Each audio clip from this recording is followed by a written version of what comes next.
Magandang umaga, Pilipinas. Live mula rito sa Pag-asa DOST si Harry Bayona at ito ang Panahon TV Express. Mga kabayan, maganda naman pong panahon ang inaasahan natin ngayong araw na to dahil tail end of a cold front lamang pong umiiral sa ating bansa. Kaya nga lamang, makararanas pa rin po tayo ng mga isolated cases ng pag-ulan. Ano kaya ang mga lugar ang makararanas ng maulang panahon sa mga susunod na oras? Narito nga po ang Project NOAA ng DOST. Para po sa ating chance of rains, makikita nga po natin itong color scale sa aking gawing kanan. At ayon nga po rito, kapag pumapula, ibig sabihin po niyan, makararanas po tayo ng 70 to 100% chance of rain. So sa makatuwid, magiging maulan ang ating panahon. Tingnan po natin ang mapa ng ating bansa. Dito nga po sa Timog Katagalugan, mapula nga po yung kulay dyan. So ibig sabihin po niyan, magiging maulan ng ating panahon dyan. At ganun din po yan sa may Leyte provinces. Mapapansin po natin mapula dyan. At ganun din po sa Caraga. And at the same time, dyan po yan sa ARMM sa Mindanao. Yan nga po mga nabanggit kong lugar ang makararanas ng 70 to 100% chance of rains na mga pag-ulan. So asahan po natin ang mga pagbuhos ng ulan at paghandaan nga po natin ang mga posibleng mga kaso ng pagbaha at pagguho ng lupa. Para po kayo mismo ma-access nyo yung ating Project NOAA, pwede nyo pong bisitahin yan sa ating website. It's www.panahon.tv. Magbabalik po ang ating ulat panahon makalipas ang isang paalala. Teng, ang package. Ma'am, sabi ng Air 21 on the road na. Ano, Teng? Ang package. Ma'am, sabi ng Air 21 na receive na. Okay, very good. Basta padala, sagot ka ng Air 21. May real-time delivery updates via text para worry-free ka. Teng, ang package, napadala mo na? Yes, ma'am, sa Air 21. Sa Air 21, sagot ko, padala mo. At mga kababayan, sa kabila nga po ng mga patuloy na relief operations para sa mga kapwa nating nasalanta ni Bagyong Yolanda, narito nga po ang DSWD Relief Drive.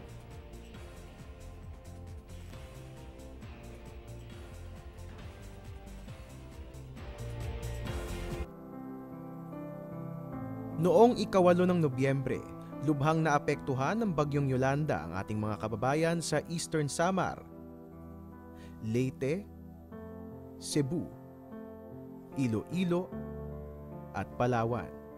Dahil dito, higit sa 2 milyong pamilya ang naapektuhan. At pwede silang abutan ng tulong sa pamamagitan ng pagiging DSWD volunteer. Tawagan ang DSWD hotline sa numerong 459-2131 at ibigay ang iyong pangalan, edad at lokasyon. Kung 10 o higit pa ang mga miyembro ng grupo nyo na nais mag-volunteer, magbigay ng schedule ng pagboboluntaryo. Dalhin ang ID sa DSWD site, hanapin ang registration area, magpalista at humingi ng volunteers ID. Sumailalim sa briefing bago pumunta sa assigned area. May mga maaatasang magbalot ng bigas. Para naman sa mga mag-aayos ng relief good, kailangang maglagay ng bigas, 8 piraso ng instant coffee, 4 na sardinas at 8 piraso ng instant noodles sa isang plastic bag at isara itong mabuti.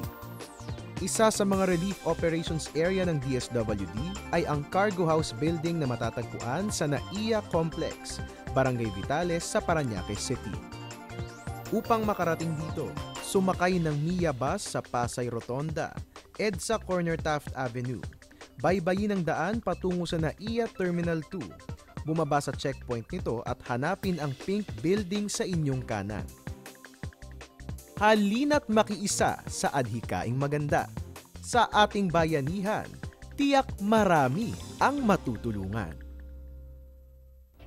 At yan po muna ang latest mula rito sa Pag-asa DOST. Mga kababayan, manatiling nakatutok. Dito lamang po yan sa Telebisyon ng Bayan para sa Panahon TV Express. Kung sa walang pinipiling panahon, ang pagbibigay impormasyon. At your service po ni Weatherman, Harry Bayona, Diyos maray na aga sa Indogabos.